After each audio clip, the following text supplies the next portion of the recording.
Hi, and welcome to another career strategy session. I'm your host, Latika Vines. Thank you for joining us today.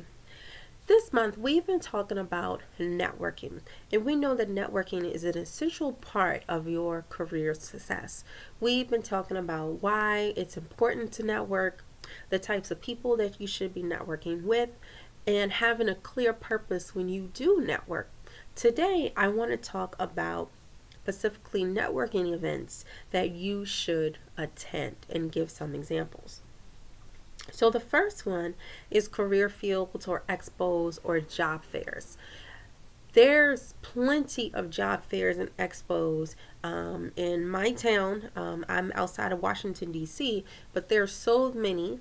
And then also maybe in your town or in the city next to you. But there are so many job fairs. And, a lot of times I see a lot of industry specific job fairs. But hey, there may be an employer at that job fair that may not be the industry that they are promoting at the job fair. It could be something else. You never know.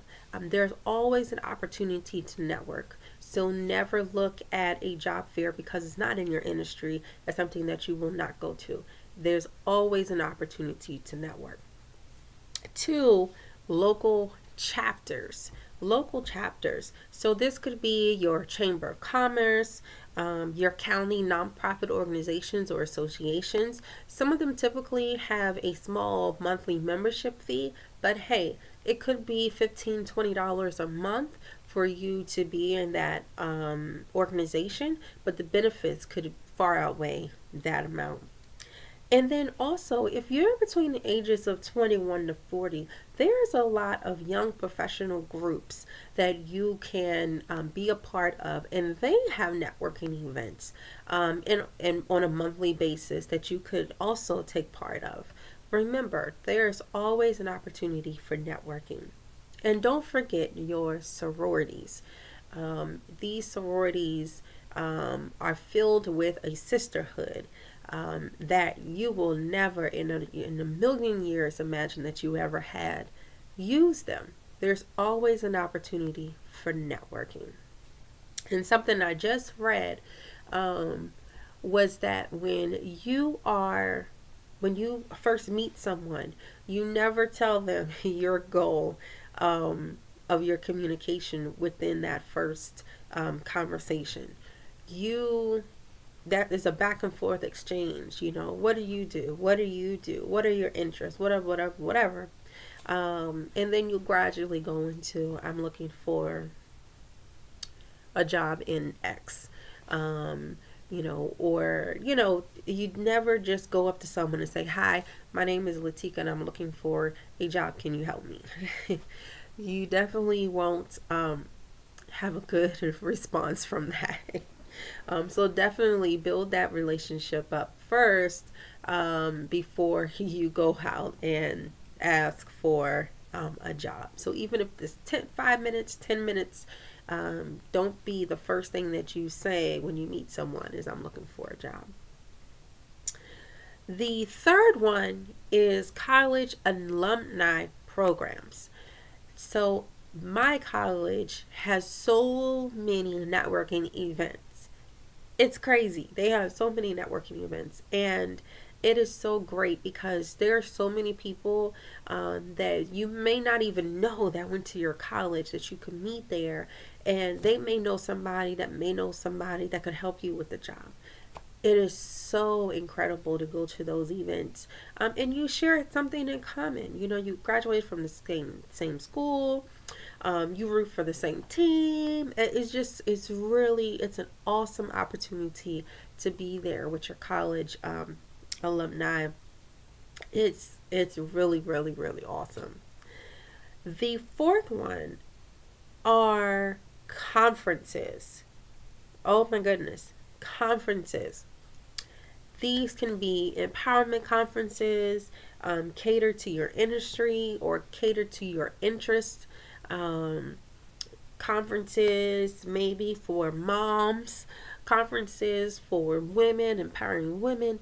There's a plethora of conferences that you can go to for networking opportunities. Some conferences are free, some conferences you will have to register for, but it is all worth it. And most conferences do have speakers, but they also have vendors. And those vendors could be looking for a job. They could be looking for anything. Not looking for a job, but they could be looking for employees.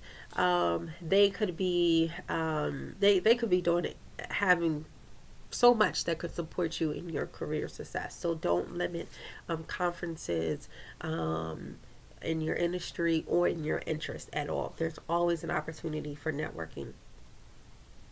And then fifth will be those professional associations and organizations.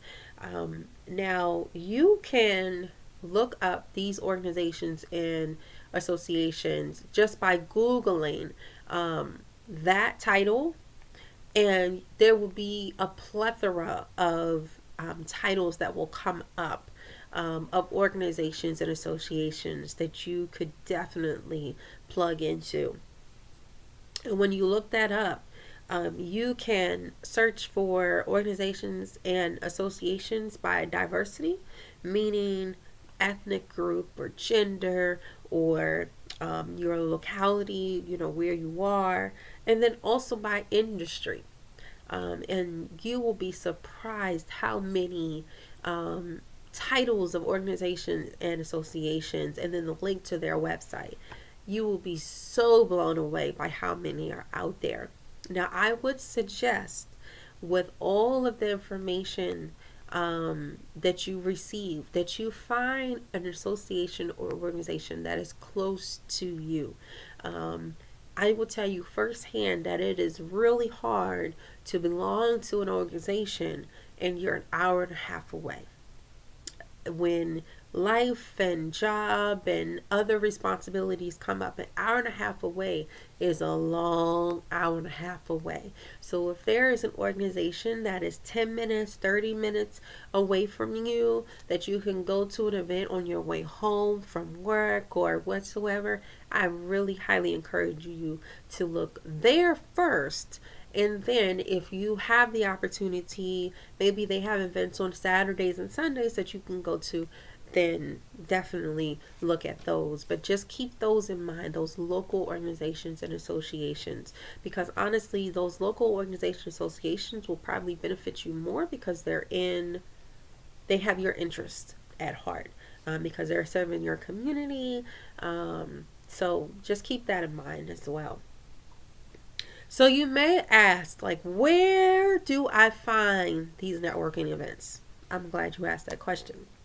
So honestly, you just Google. You can Google, or you can go on your social media platform and do a search, perform a search.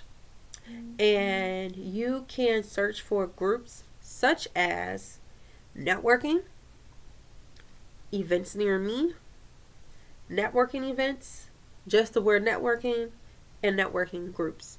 Look those up and you will be surprised at what you find when you look that up. But you can also, maybe your town's newspaper can have networking events in there. Your local town or county's government website or their social media will have information on there. But definitely Google, Bing, whatever your web search preference is, and you will find a plethora of networking events near you. Also, if you have a mentor, if you have a coach, if you have an accountability partner, I definitely suggest that you talk to that person about networking events that they thought was useful and maybe you can go to. But definitely, there is an opportunity to network everywhere. So don't limit yourself. So I hope all of these tips were good for you. That you're able to use it when you go out and search for a networking event, your next networking event that you could go to help you in your career success. So I thank you for joining Career Strategy Session today. I hope this information was beneficial, and I will definitely see you on the next time. Take care.